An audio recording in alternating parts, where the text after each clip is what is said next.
What's going on, Rotogrinders? Dean here. It's Dean 78904. If you want to get all technical, it is 5:30 on the dot on the East Coast, 2:30 on the West Coast, 4:30 Tennessee time. Of course, I'm just time for the flagship show here at Rotogrinders. It's called Grinderslive. Joining me today, Chief Justice Will. We're pumped. We talked a little bit about food before the pre-show. Talked some baseball. We talked about the slate briefly as well too. But I really like this. It's a sweet spot, man. 6 games. I mean, I would have liked to be 7 because of we lost the game for health reasons. But Toronto and Detroit, they might be playing tomorrow night. We'll see. But this is a good slate. I like it. It's juicy. We'll talk about the body parts in a second. What say you? How do you feel about it? Well, I like every slate, Dean. There's always an edge somewhere, and I am here to try to find that and deliver it to the people. So glad to come on with you, Dean, the wet bandit, Shea Wilson, once again, and let's get this thing cracking. I'm not wearing my beanie, so I'm not an honorary wet bandit today. I don't look like Joe Pesci or Daniel Stern or whoever. Yeah, all right. As far as who's in and who's out, this is what we're monitoring, and we got the news right before the show, actually, as far as Jaylen Brown. For Boston, he is in. Oh, man, there's the noise in my ear. Nobody cares about my baseball draft. But good Lord, Fantrax, it's the loudest horn. Jim Carrey does not know the most annoying sound in the world. You know the most annoying? Second most annoying is that you've seen Dumb and Dumber before, haven't you, Chief? Yes? That would be a positive. Haven't seen it a lot, but I've seen it at least once or twice. Can you make the sound? Can you make the most annoying sound in the world? I cannot. Devin, can you do it? Are you available? I'm not doing it. No. Never mind. Devin, I thought you were a trooper. Unbelievable. Multitasking. I lied. Only one task today. Actually, he'll be compiling questions. Ask some questions in chat. What up, chat? Feel free to like and subscribe. We're going to be talking about the slate in just a second as far as who's in and who's out. Jaylen Brown officially in with his knee. As of right now, we're still monitoring Jimmy Butler, who's questionable with his knee. Kyle Anderson, slow-mo, just not feeling particularly well, so he's questionable. Grayson Allen already out too, so Memphis could be kind of sort of somewhat interesting. I don't have this. I'm pretty sure Taj Gibson's got an old ankle, so he can't play. He's either old. Well, he's definitely old by NBA standards. But he's either doubtful or out. And Elf Payton is also doubtful. San Antonio, all the same dudes that were out yesterday are still out. Well, at least White, Gay, and Vassell. Kelvin Johnson is questionable for conditioning reasons. They all had COVID issues. And LaMarcus Aldridge, he is not playing tonight because he's resting or he's sick, not playing basketball. Either way, Cam Reddish is out once again. Bogdan Bogdanovic expected to make his comeback tonight on strict minutes limit, but he is stone minimum 3K on DK, and I'm at least intrigued because it's kind of a Marc Gasol out.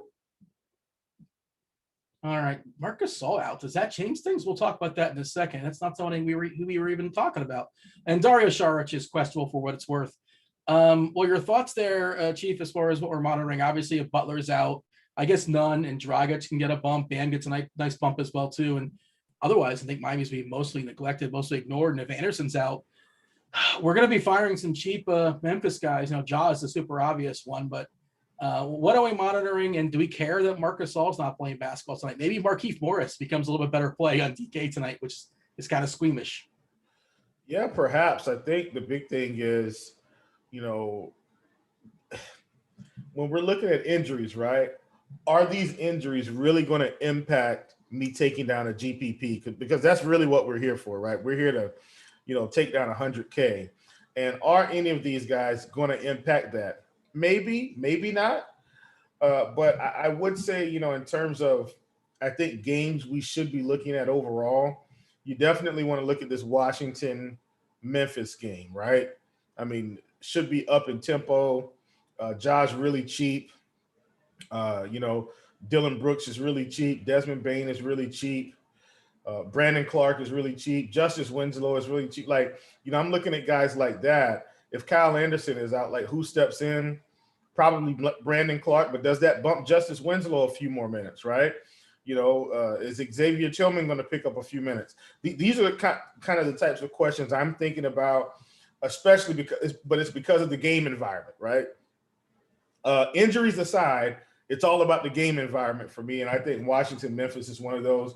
And kind of the same thing really with Atlanta and Miami. I know the total isn't popping off the page completely, but if Butler is out, that's going to open it up for a Hero, a Dragic, in this type of game environment with Atlanta, who's played okay this season. I definitely think this could be one that we target. And I know I'm kind of going through the injuries here, but I felt like once LaMarcus Aldridge got ruled out, that really gave me extreme interest in the DeJounte and a DeMar DeRozan. Lonnie Walker's priced up to $5K on DK now, and I am talking DK pricing. But overall, I think DeMar and DeJounte are big-time plays, even against the Knicks, just because, I mean, they're going to really depend on this team to get it done. And then on the other side, Noel, we know he's going to get, good God, almost 40 minutes now, Tom Thibodeau treatment. I mean, it's pretty much almost a walking 30 fantasy points, and the ownership is reflecting that. So I think Noel is good chalk, but I think we need to look at the other side of this game with the Spurs. I'm looking at DeRozan, where he's 10.4%, and I think that's a little bit too low for a guy that can put up 50-plus fantasy points in this spot with limited bodies. All right. So, I mean, my general thought on this slate is, it's super obvious. Like you stack Giannis, you stack Jokic, you stack that game, take those two big pieces. And it's kind of interesting that we're going to get a LeBron James game on a 6-game slate without Anthony Davis, and he's going to be mostly ignored. For tournaments, obviously for a cash game, you want to get Giannis, you want to get Jokic. Of course, it all depends on where you're shopping as far as putting the pieces together. FanDuel, different puzzle. You mentioned Nerlens Noel. He's a much better player, in my opinion, on FanDuel than he is on DK. Perfectly fine on DK. Just he occupies one of those power forward spots. Also, the scoring system favors him. He's not a guy who hits threes, so he doesn't need that hook on DK. Doesn't help him 3.5 points. Dean? Well, Dean, actually, he only occupies the center spot on DK. Yeah. That's the point I was making. On FanDuel, I got you. It's power forward. Gotcha. Yeah, I was saying that he's a stronger play for a couple of reasons on FanDuel because he's a better stocks player than a 3-point player. And he doesn't need that 3-point, but that doesn't help him. So it makes him a little bit worse on DK. Still very playable. And I mentioned Markieff Morris. Also, like Montrezl Harrell can also become a thing tonight as well, too, with the absence of Gasol. You have to expect a couple minutes shuffle his way. We're going to have SBK. Keith's going to be joining us from the projections team in about 7, 8, 9 minutes, give or take, probably working on that right now, working on several situations. And I'm curious to get his thoughts, what he thinks, how that shuffles things around as far as Marc Gasol. Not a heavy usage guy, obviously, but he does occupy some minutes. I would imagine a few trickle down to Harrell. We shall see. Probably doesn't start. I feel like he hasn't started all season long. I could be wrong on that, but that doesn't necessarily matter. And maybe he closes. Because a lot of times it depends upon, is it going to be Gasol closing? Is it going to be Montrezl Harrell closing, facing a Phoenix team, which again, not a great matchup, 214.5 as a total. That's the hammer as far as the late slate. But just as a thought, like LeBron's just going to be mostly ignored. I think more so on DK than on FanDuel, just kind of the way things set up. And like, how do you have to think amongst the big boys, Jokic and Giannis, they're just better plays. But, on a single example, a sample size of 1, why can't LeBron outscore at least one, if not both those guys? Why can't that game blow out? If that game blows out, then there goes the slate. The slate's certainly up in the air for sure. So I think just an interesting thought as far as what may happen there. But your thoughts as far as you're coming at it from more of a tournament perspective. I'll stay in my lane as far as cash games. Cash games, my idea is to get Jokic. It's to get Giannis. And to get John Morant and just make that work. And it seems pretty easy to do. Some things are squeamish, which we'll get into it. But what's your general thoughts as far as a slate before we kind of dig into it from a positional perspective as well? Well, look, man, my philosophy isn't going to change most weeks. But I think with the philosophy that I have, it affords me the opportunity to get a little bit different from time to time. And I think everybody knows, like I said, I'm really big on game environment. And so this Washington-Memphis game, even though it's at 7 o'clock, I'm looking to get pieces like Russell Westbrook, who's coming in at 11.6% on DK. And while, mentally we may be thinking, well, he's not going to outscore Giannis or Jokic. Well, he very well could in this spot. We've really seen Russell Westbrook dial up the upside here recently. And in fact, a lot of them have been triple-double games. Now, I know he's priced pretty efficiently on DK, but he's someone I'm still willing to roll out on FanDuel, especially. 9,600 for Russell Westbrook. I don't think, and I could be wrong, maybe you see a little bit more of Russ and Morant than maybe I anticipate, especially if the news breaks our way. But I think the Russ Morant combo on FanDuel is big time.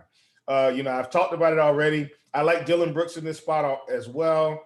You're gonna like a little more. I'm not sure if you saw the news, but Anderson is officially out with an illness. We have the starting lineup as well for Memphis. It's Morant, Desmond Bain, stone minimum, I believe, on FanDuel still. Clark is starting. Yeah, Clark is an interesting one as well too, because he's got a decent chance to get you a cheap double-double. I'm really interested in Justice Winslow here. Not starting, but yes. As a pivot away from Bain has no guarantee to break this slate. And neither does Winslow. But I feel like Winslow is going to come in at much lower ownership than a guy like Bain. And that's kind of the salary distribution risk I'm willing to take. So on FanDuel, obviously there are two different positions, and same thing on DK.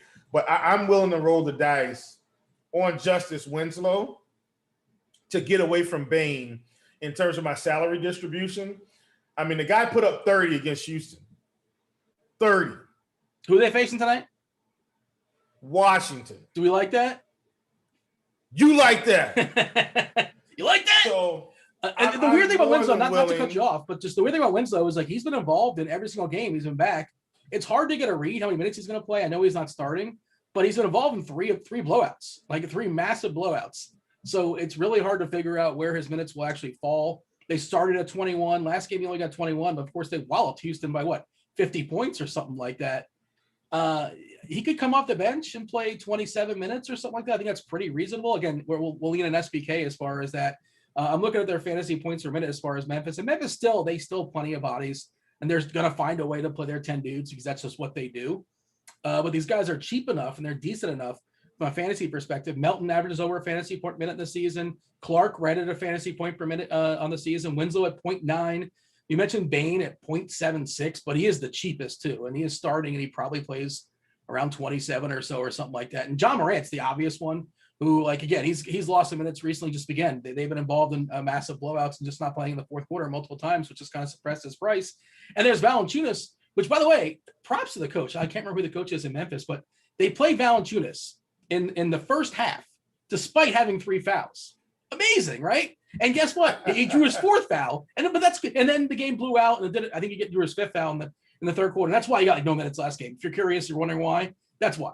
But also Tibbs did that too with Nerlens Noel. They had nobody left when Taj was hurt. Noel played the second quarter with like 7 minutes on with 3 fouls. He didn't foul out. Didn't draw his 4th foul. It's possible when announcers say, "Oh, they have to come out," they don't have to come out. Anyways, that's my little rant. Finish up in Memphis. Yeah, I mean, like I said, I think it's a Winslow pivot away from Bain for me. That's kind of the direction I think I want to go in, and I'm going to leave it at that. But like I said, Brandon Clark at 4,900 on DK, man, that's fantastic for this slate. I mean, he's a guy that's got some upside. Could definitely get 30 on FanDuel. He is 5,800, so not as appealing. But I think Brandon Clark's fantastic on DK. Oh, by the way, I know that people are wondering, I just drafted Dinelson Lamet in the 11th round of my best ball. So there you go. Some would say Lamet. I say Lamet. I think it's Lamet. It may be French. I don't believe so. SBK will be joining us in about a minute or so. I like that. Super Poopy. He says, win slow-mo. I like it. That's great. That's awesome. Thank you, Super Poopy. Thank you, sir. I mean, I did, and in the category of sentences that I not expect to hear today, the winner is thank you, Super Poopy. Did not anticipate that. Hey, let's say hello to chat. I didn't officially say hello. Greet them. What up, chat? Feel free to like, subscribe, turn on the notifications. Ask some questions. Devin will be pulling some questions from you guys in about 15, 20 minutes, give or take, whatever. It's last 15 minutes of the show. Devin will jump on and he'll ask the questions for you guys. Tell us, though, it's much more helpful, like broad questions. Jimmy Butler's out. Like, oh, man. Oh, yep, I'm following my little feed here. He's out. So is it none? It's none, and I think the Dragons kind of sort of somewhat interesting too. And then is nobody going to play Bam? Like they're facing Atlanta, which we should also mention. New coach there, McMillan. I don't know what their philosophy is going to be. I don't know if he can even implement it in a couple of days. Maybe takes the All-Star break and that kind of thing. But more of a defensive guy. Traditionally plays a little bit slower for what it's worth. But I don't know if that changes overnight. Do you have a thought on that as far as McMillan out there for his first game, or it's just you think maybe there will be changes, but maybe not immediately because You can't do everything overnight. I mean, I'm just trying to think through my, little coaching experience here at the high school level and what it looks like when, a new coach comes in.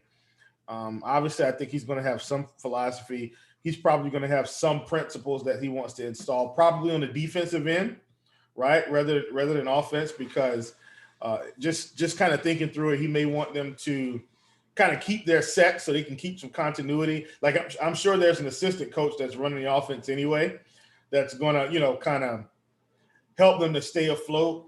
Defensively, though, I do think, Nate McMillan is probably going to try to put his fingerprint on this team. That's just me kind of talking about it, up front. So we may see some, a little bit different of a defensive philosophy where maybe they were going under a screen. Now they try to go over. Maybe they were going to, try to squeeze the pick and roll ball handler. Maybe they'll play a little more loose. I don't know. I guess we'll have to watch the game and see. But I definitely think defensively, you're going to see some changes from Nate McMillan because I think that's something he can fix quickly in terms of philosophy, not that they're going to buy into it. Yeah. All right. Right on cue. Here's Keach, SBK from our projections team. We'll try to keep this as short as possible. Obviously, a lot of news going down. I know you're prepared for some of it. Slow-mo's not available now for Memphis. No Allen either. Jimmy Butler was just ruled out. Brown rolled in for Boston. I do want to ask, can we just start here? This is a DK-specific question. Bogdanovich, how many minutes do you think he gets? What's your best guess? And I've seen, obviously, first game in a long time. He has been practicing a little bit.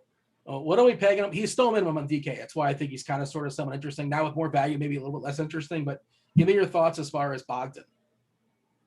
I wouldn't be going there tonight. I have him projected initially for 16 minutes, and it looks like that's still where we're at now. I would be surprised. I think in my head I was kind of there wasn't like a set restriction on him at that point, so I was kind of between 15 and 20 minutes. And just given that he's been out for a while, but I think just recently progressed to doing one-on-one stuff. So I think expecting anything more than 20 minutes, probably hoping for too much. And so even at minimum price, I'm not sure he is somebody that returns value, just given that I don't think he sees much court time. He was in my shell lineup before the show, but my shell lineup was not estimating Anderson being out. It was not estimating Butler being out. So, of course, things are going to change, and maybe I need him less because with Anderson being out and Allen being out for Memphis, they're still probably going to play their 10 dudes, but some minutes to be delegated around. Who are we most excited about in the Memphis outside of John Morant? I think John Morant's kind of sort of the obvious one. Great matchup, and the minutes have been suppressed of late, outside of his hands just because the games have been blowouts. We have Clark starting, who's a pretty solid fantasy point minute player. There's Winslow, there's Bane. This is all, in theory, at least on paper, looks pretty good, right? To make all the good stuff work. Yeah, I think we're still tweaking with Memphis a little bit, given that the slow-mo news came not too long before I hopped on here. But Brandon Clark will start in his place. So I think we have him initially in the low 20s. He's at 24 right now. I think that may come up a bit here in the next couple of minutes. Dylan Brooks is another guy who's a little bit more appealing. Justice Winslow. There's kind of a lot, or maybe not a lot, but a handful of guys here in the wing that could pick up some responsibility. I think we've talked about it on the show before, but Anderson, at least this season, has been a really solid per minute producer. He's been kind of filling up all different sorts of stat categories. So that's going to have to kind of go around to some different players here. John Morant is, another guy who's I think is going to get some of that production. And at 7K on DraftKings, we have him projected for 44 points. He looks like a really strong play in every format. But yeah, Brandon Clark, Dylan Brooks, and maybe Justice Winslow in a tournament, but I think you're still playing with fire with that one. It's funny. I was looking to see how many minutes you projected for Nerlens Noel, and you can't project him for 40, but 35, and that probably seems low, I guess. But yeah, the thing is, he's a fine play if he plays 33 minutes. So even I think that's kind of a safe number there. I was kind of so the 35 was actually I initially last night I was on him. I think I was at 33. And I saw the minute allotment the last two games, and it kind of made me a little bit maybe I should be higher on him. And then we had some other people. He actually was kind of the guy who was I think we should definitely be a bit higher. So I kind of backed off of it a little bit. I do get nervous with kind of small 2 or 3 game sample sizes where minutes jump. I feel more often than not that tends to kind of regress to the mean. But in this spot, 5.2K, 35 minutes.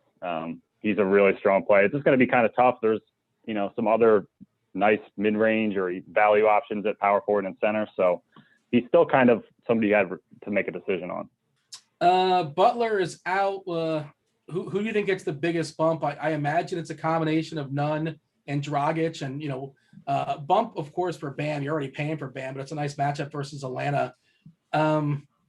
Yeah, well, what are we doing with the Miami side? I want to see the starting lineup, but I think there's a decent chance that, and the Hero as well too. As a sixth man, probably doesn't draw the start. But your thoughts as far as Miami before we get you out of here? Yeah, trying to see if I can get the most updated Miami numbers on our side. Okay, we do have Butler out now.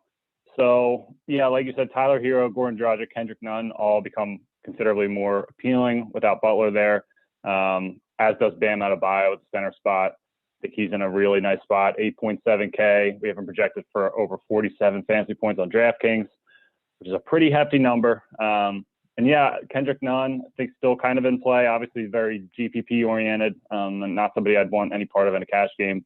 But I do feel pretty good about both Hero and Dragic. I would assume at least one of them has a pretty strong game in this spot, a decently high total here. So yeah, I think Bam, Hero, Dragic, Nunn. I would expect a couple of those guys to have big games. It's kind of a matter of picking the right one. Chief, you got anything for SBK? No, man. Our boy Josh Jackson's going to be unavailable, so don't have much to talk about today, Keith. I'm just kidding, man. Good to hear from you, bud. You too, man. We'll get Josh back in our lives soon. All right, y'all. We'll see. I was going to hopefully there's not too much more news. If, of course, there is, Keach and the projection team will be all over it. Thank you for joining us. We'll catch up with you tomorrow night. And if you guys want to access the lineup HQ, the optimizer, all the deal, all the articles, Crunch Time, which comes up after us, you guys can get $10 off your first month of RG Premium here at Rotogrinders. The link will be dropped in chat. Now you can have it just a la carte, just one sport, just basketball, or you get all the sports with the exception of NASCAR, $10. Either way, link is dropped in chat. Hey, Chief, you've been crushing Prize Picks. According to your Twitter machine, you've been crushing that. And hey, look at that. Just a coincidence. We happen to have a 100% deposit bonus on Prize Picks up to $100. Use the promo code Grinders, GRINDERS. I see you've been pumping out some winners on Twitter. I want you to give the people some winners tonight, some overs, some unders. What are we on? Well, listen, so first of all, let's talk about this for a second. I love Prize Picks. I like what they're doing. I like the platform. I like the fact that I get a few extra minutes when the game is actually about to tip off versus right at lock, so I can make some adjustments if I need to. If I make adjustments, that just means go in and see if any lines are inefficient. One of the things with Prize Picks or any props, you want to try to see if you can get a jump on it early. So what I've been doing is trying to post some early lines, and I've been calling it the early board special of the day, because if you're on Prize Picks, they have a board of players. And so we're calling it the early board special. I'll put it out on Twitter every day. And what you want to do is find inefficient lines. And sometimes you have to take a chance. Here's the thing with Prize Picks. If someone is ruled out that you have, then they will adjust the contest for you. So you've got a 5 out of 5, a 4 out of 4, 3 out of 3, and then a 2 out of 2, right? Well, if it's a 2 out of 2 and someone gets ruled out, they'll give you a full refund. If it's a 3 out of 3 and someone gets ruled out, the 3 out of 3 will just become a 2 out of 2. There's a 4 out of 4, so it'll become a 3 out of 3. So that's the first thing. And then they've got multipliers as you go up. So if you hit 5 out of 5, you get 10x your investment. If you hit 4 out of 5, you get 2x. 3 out of 5, you only get 0.4x, so you get a little bit back. And then that's how it is in the 5 out of 5. So at any rate, the reason I'm pointing this out is because in the morning, you're going to get some really juicy lines. So, for instance, when I caught Bam this morning, he was at 42 fantasy points. The reason why this was so intriguing to me is because he's got a chance to get over 42 with Jimmy playing, excuse me. With Jimmy out, it exponentially increases his chances of going over. But also, you've only got about a 2 to 5 minute window after this news to get in on that prop. Because if I go to Prize Picks now, my assumption is that if they haven't adjusted it yet, they would have. And guess what? Lo and behold, Bam is now at 44 fantasy points. Yeah. And that may even go up as we get closer to lock. Same thing with Morant. Josh started out at 38. Well, no, actually, Josh still at 38, but he was at 40, I think, at one point in the day, and maybe they dropped it back down. But my point is, you're going to get some really good lines. DeRozan was at 38 this morning. I was anticipating they were going to still have a lot of guys out. Now he's at 40. So my point is, that's why I'm putting it out. So as you can see, I've got Bam, I've got Moran, I've got DeRozan, and I'm taking Randall over 44 because even though it seems like it's only impacting Nerlens Noel, Julius Randle's been dialing up the upside with all these centers out. So he's got a chance to get closer to that 50 mark. So that's why I took Bam, Morant, DeRozan, Randall. Wanted to get in early on some of these props where the line was a little bit softer because I figured if the news came out, it was going to adjust it maybe a little bit harder to hit the prop. So that's what I'm doing. I'm putting that out every morning. And everybody hop on over to Prize Picks, man. It's something I'm really passionate about. Really love the site. And I'm done. Yeah, just want to give a shout out to FanDuel as well. They're running the Rotogrinders single entry series. Mentioned it last night. They got the $1 dribbler and the $222 single entry contest. Which, by the way, you ever like stare at the contest and see, oh wow, I'm the bubble boy. I'm right there. I'm barely hanging on, and then as the moment you're staring at it, it drops. You drop right out of the money. That was me last night. That's always a lot of fun, isn't it? It's like, it was like $400. I'm like, oh, come on. I don't know who jobbed me, but and I also I almost won a GP last night with House, not one, but mid-cast. I guess that's a whole different conversation. Daniel House says it's burned me like two or three slates in a row now, and you think I would have learned my lesson, but it's okay. You know, can't live in the past, but. Man, he collided knees with who did he collide knees with? I can't remember who it was. His own teammate, at least teammate on my team. They didn't realize they were on the same team, and they didn't get the memo, unfortunately. Devin's going to come on in about 8 minutes or so. He's going to start firing off the questions that are being compiled right now in chat. A couple things just to kind of like make this slate a little bit smaller. We both mentioned it. We don't like anybody in Boston, right? I don't think I'm playing anybody in Boston. Full fade of the Boston Celtics. Everybody's in, so I'm out. That's it. Everybody's in, so I'm out. That's the approach I'm taking. In fact, I took the under on 45 on Tatum today once I realized that Brown was in. And here's why. Because it's like now that we for sure know Brown is in, they could possibly adjust him down to 43 fantasy points. I don't know. So I just wanted to make sure I could, get that locked in. By the way, I just drafted Sixto Sanchez in the 12th round of my 12-man best ball. I'm sure you guys are very interested in that. Wow. I don't have anybody on Phoenix currently. Should I have somebody on Phoenix? I mean, I think Chris Paul is fine if I land on him, but I don't think I want. They play a ton of people too. Dario Saric may or may not play. It doesn't affect a ton of things, but I just think but I don't. I'm out on Phoenix. Yeah. Maybe. Did I lose you? All right.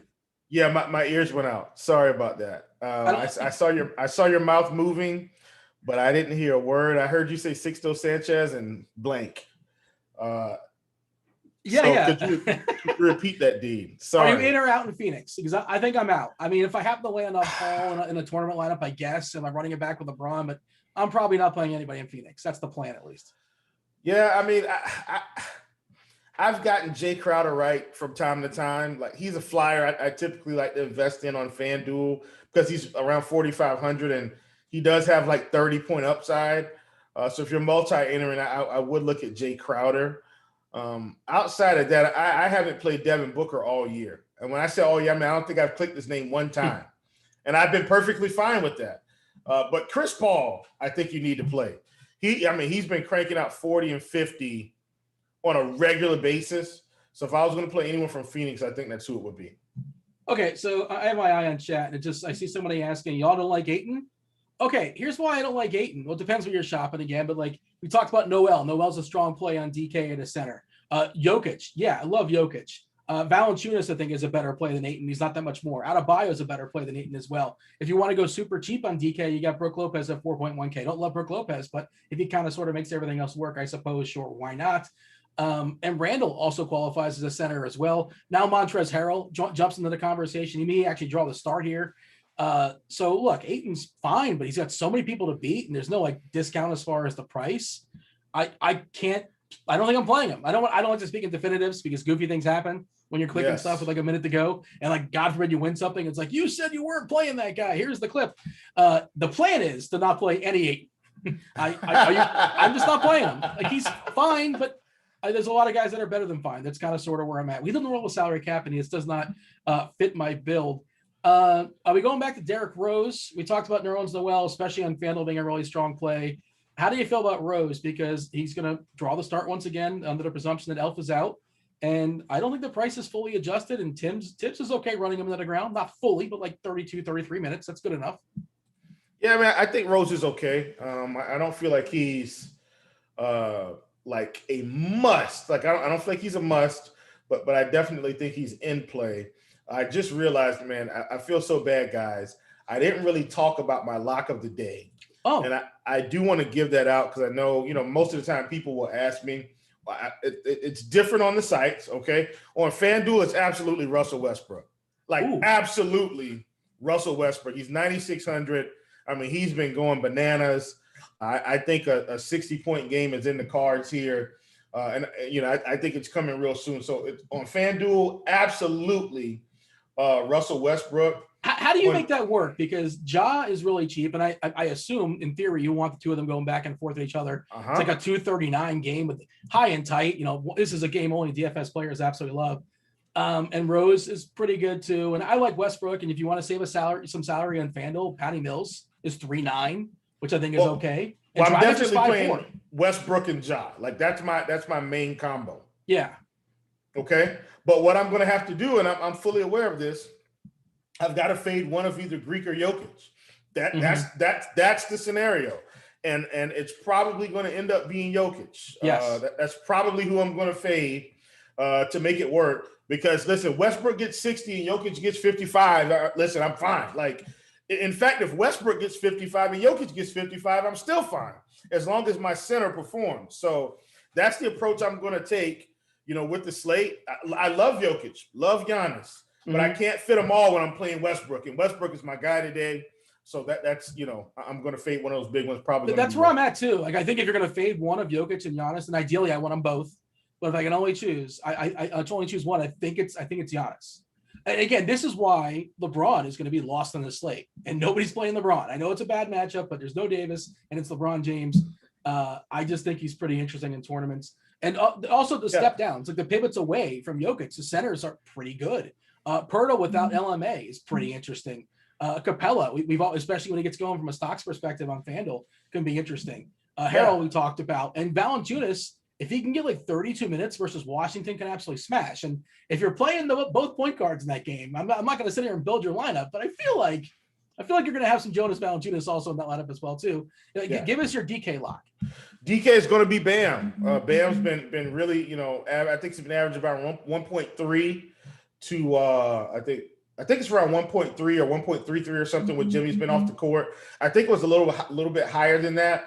But my point is, Bam is a fantastic player today, playing against Atlanta. Really excited about this matchup for him at 8,700.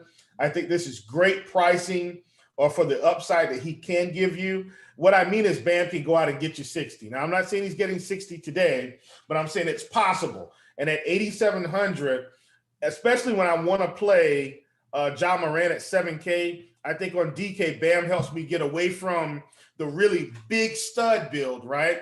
And I can get a little bit more mid-range. So I can play a Ja. I can play a DeMar DeRozan, who I really like. I can play Bam, right? I can take that approach rather than going all the way up. And let's say Ja gets us 45 and DeRozan gets us 50 and Bam gets us 50. Now I've got a real shot in my tournament build to get there without having to go all the way up, and I can maybe get a few more extra quality players. Now, I will probably throw like a Justice Winslow in that, of course. Probably throw in one 3K guy, but I can still on the back end get me another 7K guy, like a DeJounte Murray, like a Chris Paul, like a Drew Holiday. Like I can have that type of build rather than two big studs, and then I'm trying to play Bane and I hope like three cheap guys rather than maybe only having to play one. You mentioned Drew Holiday. I have no interest in playing him. I don't assume he all of a sudden jumps up to 32 minutes. Is there something that I've missed? Because his price. No. I just meant sorry. I wasn't saying play Drew Holiday, folks. I don't want to confuse anybody. Okay, I was saying the type of build you can get with those types of players in that salary range. But DeRozan, I'm for sure going to play. Bam, definitely. Ja, definitely. Like that type of build is kind of what I'm looking at there. You see this so much more this year than in previous years. Like the expensive guys are not expensive enough. And it just sort of shows in like the point per dollar players. It's typically the cheapest guys, especially on DK. Our strongest fantasy point per dollar play today. And this is by 6.3 fantasy points per minute. The next closest guy is 5.96 on DK. John Morant on DK at 7K. Just seems like an egregious price. Seems like an awesome play. Dragic, by the way, second for what it's worth at 5.6K. We got him projected for 30 minutes. Nerlens Noel is third. FanDuel, really interesting. Noel number one, not surprising how cheap he is. And we talked about how scoring system favors him. Then John Morant, then Dragic, then Bam Adebayo. And that makes for an interesting conversation. We were talking about Giannis over Jokic. Well, like Bam and Noel is what the math is telling us. Obviously, raw points matter too, but just sort of throwing it out there. Like as far as the build on FanDuel, I imagine power forward is going to be a big chunk of it. It's going to be two of Bam, Giannis, and Noel. Right? Is there a fourth person you want to bring into the conversation before we bring Devin on? No, man. Let's get Devin in here. Let's get these questions answered for the people. Let's not have to have a lightning round today. That's ambitious. That's ambitious. Yeah, somebody's got to keep us on task for certainly not me. What's up, Devin? Have you thought of the second most annoying sound in the world? Oh, I completely forgot about that. Was how you started it. I got thrown when Will's earbuds died. Anytime like tech stuff happens like that, I just know I'm back here sweating bullets. Like oh my god, what do I do? You could jump on and we can have a conversation. Worst case scenario. I'll have to think about that next time. Yeah. By the way, before you start asking questions, this is an interesting one we haven't talked about, Will. And he's asking you directly, Coach. No love for Randall today, and he just sort of falls through the cracks. He's perfectly fine. Randall never falls through the cracks for me. I love Randall. In fact, I mentioned that. That was in his prize pick, Dean. Yeah, I mean, that's different site, different build. But go ahead. Okay, but look, I talked about the fact that Randall has been dialing up the upside since they haven't had a center. I said, so not only has Noel been getting minutes, Randall has been dialing up the upside, right? So I guess let me say it a little bit more plainly. Absolutely, I like Randall today. And that's not an insult to anybody. Just want to remind people that I did talk about it. That's for hilarious. the people in the back. Yes. So Bogdanovich, now a game time decision for what it's worth. Yeah. Poor Bogdan. All right. Yeah, just sort of a note that. And all right, Devin, fire off some questions. Will, I'll handle the cash stuff. You handle the tournament stuff. That work for you? Please. Sounds good. Let's start with King Dash at the beginning here. And you know I love a good nickname. FanDuel tournament is Time Lord in play. And for the viewers, that's Robert Williams, correct? Yes. So that's a no. I mean, so let me say this. I take that back. Sorry. If you're like 150 lineups, yes. If you're around the 20 lineup mark, absolutely not. All right, next one comes from Steve. Looking at San Antonio with all the guys out again for DK single entry, is Bates Diop a solid under the radar value play? No. I'll just say no. If you feel free to disagree with no. Nope, negative. They still have plenty of bodies. He's not going to play more than like 17 minutes. Michael asked for DK tournament, how many Grizz are too many Grizz? And this is a good question for strategy because I think like when we talk about how many players from one team, slate size and combined salary with all the players involved, I think those are two pretty heavy factors with that. What are your guys' thoughts as you answer that how many Grizz or too many Grizz question? Go ahead, Will.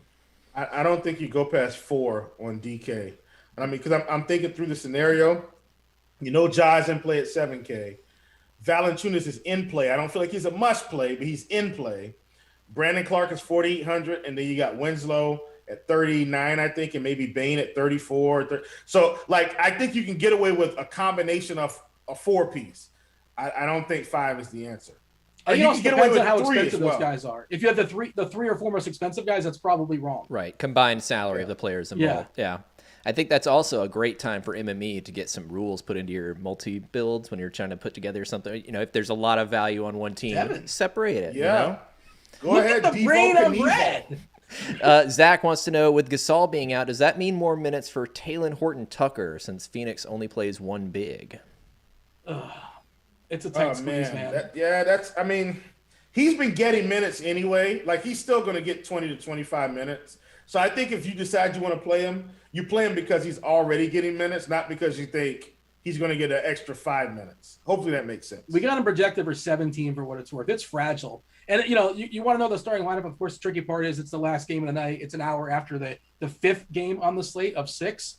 We've seen Markieff Morris starting of late. We have projected Markieff Morris starting at 27 minutes. We also have Harrell starting right now at 27 minutes, the way I'm reading this. But it's tough, man. I don't feel good about it. But in tournaments, if you want to be goofy, you want to get squirrely, I suppose. But I don't feel good about it. Dean said in tournaments, not in cash, right? Just check. I made it very I know. Is that a nice way of saying I heard stay in my lane? squirrely, and I assumed that was tournament.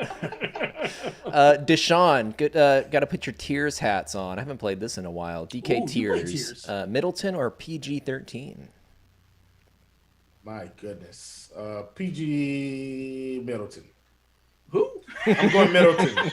Secret answer Going C. Middleton. But we should mention Paul George on FanDuel's got a really nice price. We haven't talked about him, and also on DK, they're both down a little bit. And the minutes, there is a scenario where both George and Kawhi play 36, 37 minutes versus Boston. And again, I think they're also kind of sort of somewhat being neglected in this slate. Not so much George on FanDuel specifically, but the other two. Paul George is on a six-pack tonight. Well, yeah, but that should was that speak a for FanDuel itself. six-pack or was that a DK It's six-pack? a mixed team. And, they got some sports betting on there, too. So check out his bet of the night, too. You say his. I'm going to say that's Beer Maker's fan. The people know that. There you go. I'm sure they yeah. know. Well, a They know. six-pack, I would imagine. But Well, only one wants to know, FanDuel tournament, will Ja and Russell Westbrook be a chalky point guard combo? And I got another combo question for this after you answer. Okay, I mean, they're both projected. I think Russ is projected at 30%. Josh projected over 30%. I think it's possible, but I don't think it's not going to be majority of the field. I assume you would. Helps out. I assume you would pick Ja over Westbrook if you had to. No. You would pick Westbrook. So here's the second question. Absolutely. Second question: FanDuel tournament best point guard to pair with Westbrook to avoid Ja's ownership. So, give me a second. Yep. I mean, Dragic at 5'4". I don't know how popular he's going to be, but he's facing Atlanta. Pull And up my player pool. I think Patty Mills, if you need a salary saver at 3.9, it shouldn't hurt you. It's just a matter of he's going to hit quote unquote value, but them raw points, that kind of thing. Though the guys you're spending up for, kind of sort of have to get there. Did I buy you enough time, Will, to figure it out? Yeah, absolutely. I think for me, if you really want to get different, you take Chris Paul at 7,900. I mean, just no real ownership today for a guy that's been 40, 50 plus. And I think if you're going on the low end, you're probably going to look at Kendrick Nunn or Dragic. I mean, it's only a $400 difference between both of them. So I'm seeing next question from K-Mac looking for FanDuel tournament. If Damian Jones is active, will you play him? Flo, No. one of the friend of the chat here, was asking that. He might play. Not going to play Damian Jones. No. All right. If he's out, Harrell. Yeah, I mean, I don't mind Harrell. I mean, Harrell's going to get 28 minutes regardless. There's no more center options there, right? Yeah. JWC. For what it's worth, I only have two center options, which is Jokic and Capella. And just based on how I'm building tonight, I'm probably going to end up with Capella and not Jokic. Do you not like For what it's Valanciunas there, or just kind of did more because you were talking about playing Ja and Westbrook? I assume you like the game as a whole. Yeah, I like the game as a whole, but I don't like Valanciunas' minutes. I don't know if he's going to have 32 to 33 minutes today or if he's going to have 28 minutes today. And, he can get it done in 28 minutes, obviously. But, I mean, and the 7K price tag is really good. Don't get me wrong, but I trust Capella's minutes more. Yeah, fair enough. All right, Dean, cash question for you from JWC. For DraftKings, do you feel you need both Jokic and Giannis, or do you think you can get away with one? My shell previous to the show had them both in there, and it was a little bit squirrely. We'll use that word again because we were using Bane. I think I had Bogdanovich in there, and I think I had Morris in there too. And I also had Ja, so I basically had 2 3/4 studs. In theory, my head is I want to have those two guys in my cash game on DK. Last thing. Let me clear this up. I'm not playing Valanciunas outside of game stacks. So let me clear that up. I'm not playing him in normal lineups. Game stacks, he's in there. Just wanted to clear that up. Sure Sorry. thing. Dean, we got another cash one from Jackums. Want to know on FanDuel Herder. I remember the pronunciation. Herder or Lonnie Walker. Had to form that one, That's a distinctly different price, is it not? Isn't Walker 1K less than Herder? I'm pretty sure Walker's 4. Yeah, so Walker's 4.2 and Herder's 5.3. Probably more than a 1v1 then. Yeah, I mean, are you asking me who I prefer? I'm okay landing on either one of those as a last man. I'll answer it that way, but I'm not starting at either one of them. If that makes sense. For what it's worth, I think leaving 1K on the table for cash is also not the best. Correct. Yeah. I thought that was implied. Spend the money wisely. Making sure we fill out that sentence there. Friend of the show, Alex, wants to know, is Jakob better low-owned pivot off of Jokic more than any power forward pivot off of Giannis? That's an interesting question. I like that question. Also, assuming Noel is in the lineup already. Yeah. So we're assuming Pirtle has his minutes a little bit more solidified. We know LMA is out. San Antonio pretty thin as is. Gonna square off, I guess, against the likes of Noel, and Randall's gonna play a little 5 as well too, and Toppin plays a little bit 5 too. Your thoughts as far as Pirtle? You think he can? I mean, we've seen it where he gets the 31, 32, 33 minutes. They might also introduce what's the big dude's name that's not very good. He probably is projected for some minutes. I can't think of the guy's name. I don't know if he's projected or not. You tell me your thoughts as far as Pirtle on FanDuel. Don't hate it. I mean, the price is good, and he does have upside. So it's not like he can't get you 50. Like, we've seen him get 50. I mean, he picked up 36 against Brooklyn, pretty much a fantasy point per minute. That was an overtime game. I know what happened there, but I mean, he's got 50-point upside if he dials up the blocks today. So I don't hate that at all. Eubanks was the guy I was thinking of. He might just come in and steal some minutes and maybe suppress whatever sort of upside that we're talking about, but you never really know what pops up to. You're not playing Eubanks, by the way. Understated statement of 2021. You never know what pops up to. Nate for DK Tournament. Would you play Kawhi? Nate's saying he's underpriced. I think you had mentioned that as well, Dean, right? He is. I'll yield here to Will. He is. The tricky part is he's just kind of got a weird price, and it's not that much more for guys I like a little bit more. So I'm probably not getting there, but just as he is. I like it. I mean, listen, taking guys like Kawhi and what could be a competitive game. I know Boston's kind of been unraveling here seemingly recently, but taking a guy like Kawhi 8,800 and what could be a really competitive game, even though the data might not say that this is a high-paced game like everything else. I mean, it's the Kawhi and Paul George show. Like, all roads lead through these two guys. Yeah. I mean, he could drop a 60 burger on anybody. If he drops 60 tonight, I mean, you're squarely in contention for a GPP takedown, barring the rest of your lineup performs. By the way, you mentioned Westbrook. Beal, not so much? Oh, listen, my game stack right now, I mean, I've got Westbrook and Beal. Okay. Overall, I think Beal, obviously probably want to play him a little bit more on DK. He's 10-2 on FanDuel. But like I said, man, when you're game stacking, you just got to go for broke here. And so on FanDuel, I will have Beal and Westbrook together. Along with Moritz Wagner at 4K at the power forward spot. It's just he impeccable. is starting. That pronunciation is just, that was beautiful. It's like German in high school. Wagner may play. He might. So the problem with Wagner is they have 3 centers, the 3-center rotation, and you never really know what's going to happen with Len and Lopez and Wagner. And as far as our projection team, that's like the hardest thing to figure out. And most of the time, it doesn't matter. But every once in a while, somebody sort of pops up in the pack, and because they're all super cheap as far as their price. I don't know what to do with them. That's one of the questions I asked you, Will. So, is a Wagner starting? Do we care? I asked that pre-show, and I'm like, I don't think I care. I don't care, but in my game stacks on FanDuel, I do care. A 4K guy that can get us 30, I'm more than willing to roll the dice on that. Well, we are on the doorstep of the show here. We've got about a minute left, so let's get maybe one or two quick ones in. Morningwood Blues, last piece in DK Tournament, 5,500 or less. Let's go. And Dean, thoughts on Kelly Olynyk, DK Tournament? Nerlens Noel, 5,200. Or Dylan Brooks at 5,300. Or none at 5,500. I'll throw one more into the conversation just to make it. Kelly O, I don't trust that Miami rotation, man. But I think only for tournaments, not for cash. I probably not my first 10 lineups. So if you're making 150, sure, because he has that ceiling on occasion. All right, Dean, take us home. All right. Stay tuned for crunch time. Oh, later on tonight, myself, Will, Chief Justice, and Tambo, we're gonna be talking some sports cards. It's gonna be a fun conversation. Well, what's the name of that show, Will? I know you know off the dome. Castle. Card Stock After Lock. Promo code Castle, which is not promo code. It's just an acronym. But we tried to help Dean remember this, and he just can't remember it, even though I've told him Castle, and he's just like, I don't know. My brain is fried, man. I'm sorry. That does work though, that acronym. Although I couldn't think of it off the top of my head for some reason. Yeah, we're talking sports cards. 7:30 later on this evening. Myself, Will, and Tambo. Devin, thank you for producing the show. Everybody, thanks for participating. We do appreciate you guys asking us questions. It makes the show a lot more fun, and I think it actually makes it better and actually more helpful.